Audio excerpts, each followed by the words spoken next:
Room 313 had taken people before, we knew that, but it had never returned two of them on the same night. It had never whispered with three distinct voices at once. And it had certainly never bulged with dozens of faces pushing through the wallpaper. Their silent screams twisting the floral patterns into masks of agony. Until now, what we're about to uncover in Part 7 is a truth far more terrifying than a simple haunting. It's not just that the room is a gateway or a prison. It's that someone or something built room 313 on purpose. And the person who designed it was never supposed to exist. This is the story of the hallway's architect, the media frenzy surrounding the reappearance of Daniel's voice, and the chilling confirmation of Arthur Hayes' presence inside the walls brought new witnesses out of the woodwork. Two elderly archivists from the City Planning Office came forward, their faces pale with a story they'd held on to for over 50 years. They brought with them a document that no one, not even the hotel's current owners, had ever seen before. A pre-construction blueprint from 1968. At first glance, it seemed ordinary. It showed the layout for the third floor, rooms 311 and 312 on one side, a structural support wall, a service column, and then room 314 on the other.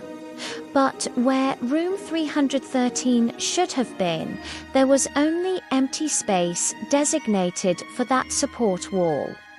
The blueprint confirmed what we suspected: 313 was never part of the original design. But then, one of the investigators noticed something odd. The far left margin of the blueprint was stained, almost as if it had been burned. It looked like an old coffee spill, but the discoloration was too uniform. They decided to examine it under UV light, and that's when a single chilling line of text appeared, written in a spidery, hurried script: prototype access chamber approved. AHAH. The initials were undeniable. The police immediately cross-referenced them with the Hotel S Construction Company employment records from 1968. They found nothing. No architect, no engineer, no project manager with those initials. Not in 1968. Not ever. But we all knew one AH associated with this case. Arthur Hayes, the man who vanished in 1971. In 1968, Arthur Hayes was only 22 years old, working odd jobs around the city, years before he was hired as a maintenance worker at the hotel. He had no architectural background. He had no connection to the project. So how could his initials possibly be on a blueprint approving a secret chamber 3 years before he even set foot in the building? It was impossible, unless he didn't design it while he was here. He designed it from the other side. The police had a theory, one that felt like it was pulled from the pages of science fiction. But every other lead was a dead end. They decided to seal off the third-floor corridor completely and place a high-sensitivity audio recorder inside the wall cavity, right where the tapping had been heard. The plan was simple: turn it on for 60 seconds, pull it out, and listen, just to see if something would respond to the silence. When they retrieved the device and played back the recording, the first 46 seconds were filled with an unnerving, profound stillness. No tapping, no whispers, just breathing, slow, rhythmic, and distinctly human. Investigators identified 3 separate breathing patterns, perfectly in sync with the voices they'd heard before. Daniel's shallow breaths, the older man's ragged gasps, and Arthur's steady, resigned inhales. They were there, together. Then, at the 47-second mark, a 4th breath joined the chorus. This one was different. It was deeper, heavier, a guttural sound that seemed to vibrate through the speakers. It didn't sound human.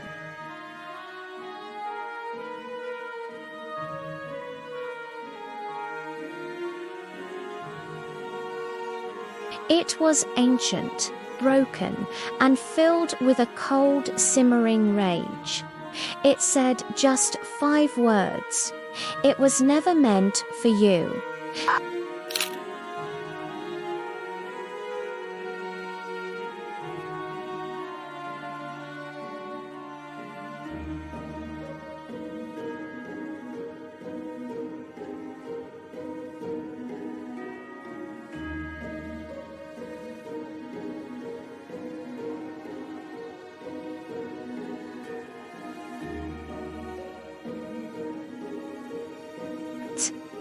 He looked at the monitor.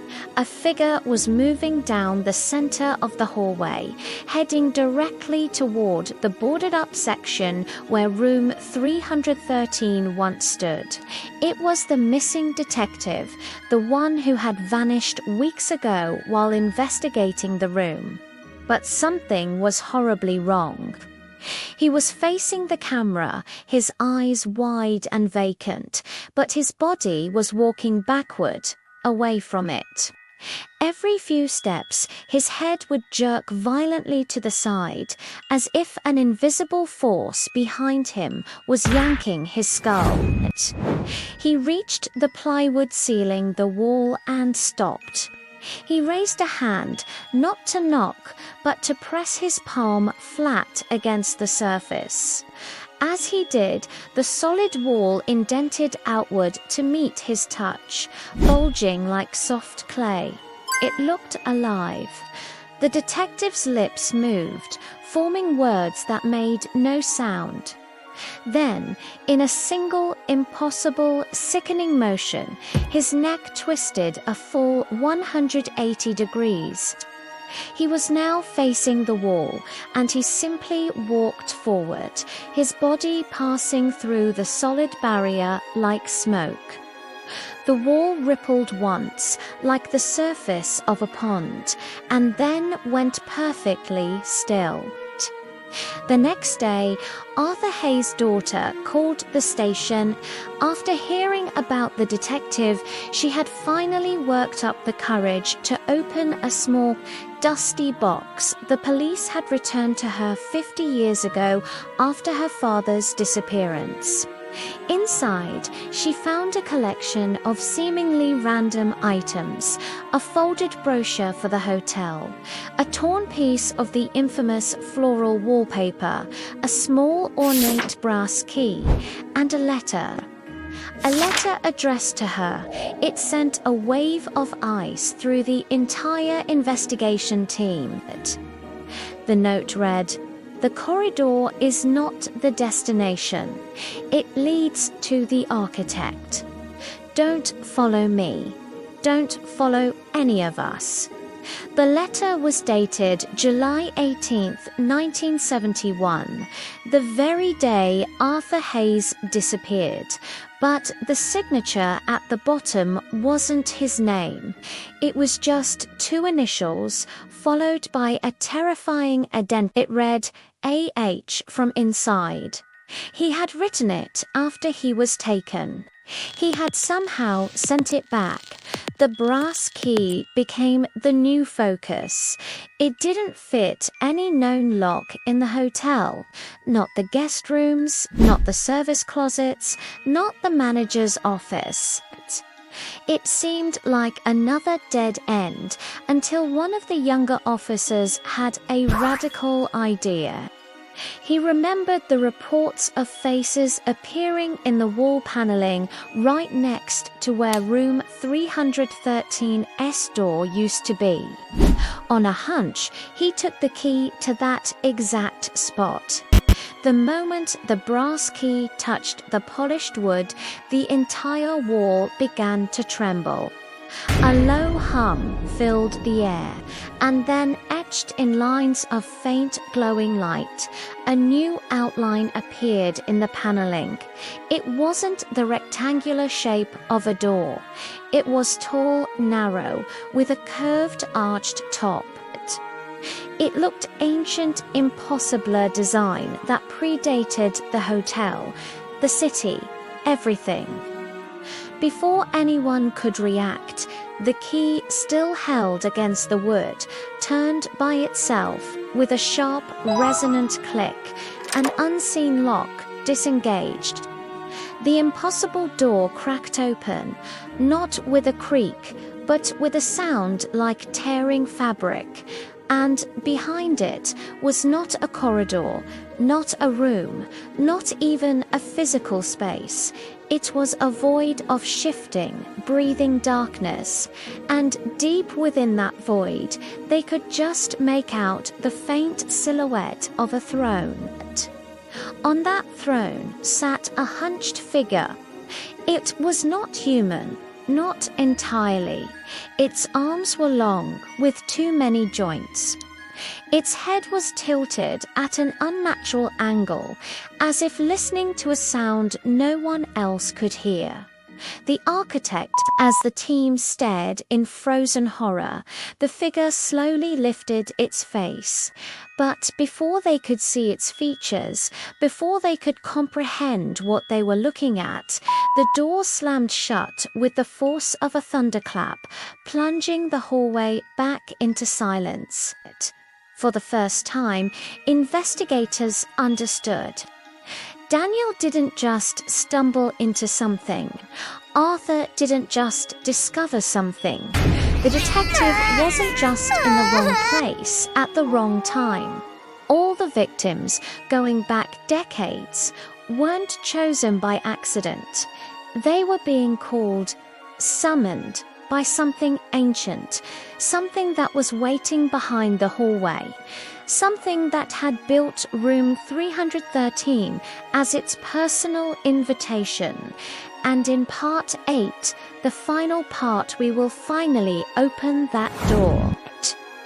We will learn what the architect is, why room 313 was really built, what truly happened to Daniel and all the others, and what happens when that impossible door is opened all the way.